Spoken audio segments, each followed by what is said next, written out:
Lies. They are like shadows. We see them, but we rarely understand what casts them. For years, I believed that all men were natural-born liars. My father, my brother, my husband, Ethan. I thought they lied because it was easy. I was wrong. My name is Sarah, and this is the story of how I learned that the question isn't why men lie. The question is, what are they trying to protect? Last year, our world began to crack. We had bills we couldn't pay. I found a letter from the banca final notice. When I confronted Ethan, he said, "It's fine, I fixed it." His voice was calm, but his eyes were panicked. "You fixed it? Then why is this in the mail, Ethan? You always say you fix things, and you never do." "Sarah, I don't want you to worry. I'm handling it. You have enough on your plate." That was the first big lie. Or so I thought. He wasn't trying to hide the debt. He was trying to hide his own sense of failure. To him, a man who can't provide feels like he is failing his only purpose.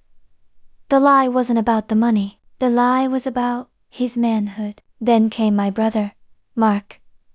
He visited us one evening, smiling broadly, telling grand stories about a big promotion. "Of course, I'm the new regional manager. Best office in the building. I'm making more money than I know what to do with." 2 weeks later, I found out Mark had been fired months ago.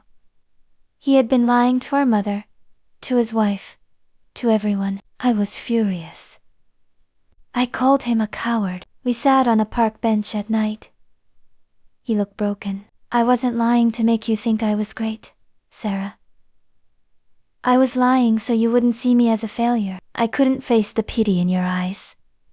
For a man, pity is worse than anger. It's easier to be called a liar than to be seen as weak. His words haunted me. I started to look back on all the little lies Ethan had ever told. "I'm not tired. I'm not sick. I don't need help."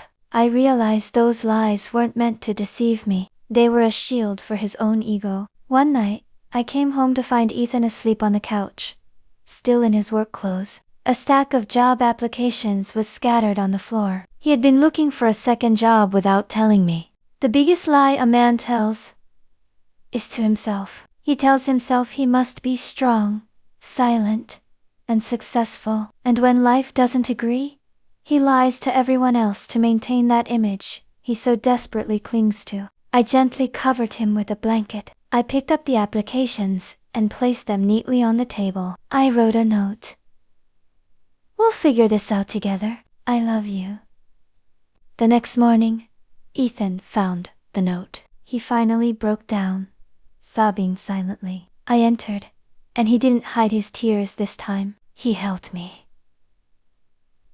"I'm so scared, Sarah. I'm not enough. I felt like if I told you the truth, you would see I'm not the man you married." I held him tighter. "I don't need a man who is perfect. I need a man who is honest." We started seeing a counselor together, and slowly, the lies stopped. Not because Ethan became perfect, but because he finally realized he didn't have to be. Women often ask, why do men always lie? We think it's about trickery or being unfaithful, but more often, it's a failure of courage. Courage to be vulnerable. Society teaches them that to be honest about their fears is to be less of a man, so they create a fortress of falsehoods to hide the fear inside. The answer to my question wasn't complicated. Men lie for the same reason they often keep their feelings bottled up. They lie out of a misplaced sense of protection to protect our peace, their pride, or an image that was never real to begin with. The first lie you have to stop believing is that men don't feel. They do. And sometimes, a lie is just a shout for help they don't know how to ask for. Truth is the foundation of trust. Be brave enough to be honest. Be kind enough to listen. Thank you for listening to the English Tale. If this story touched your heart, please share it with someone who needs to hear it. And don't forget to subscribe for more stories that explore life, love, and the lessons we learn along the way. See you in the next tale.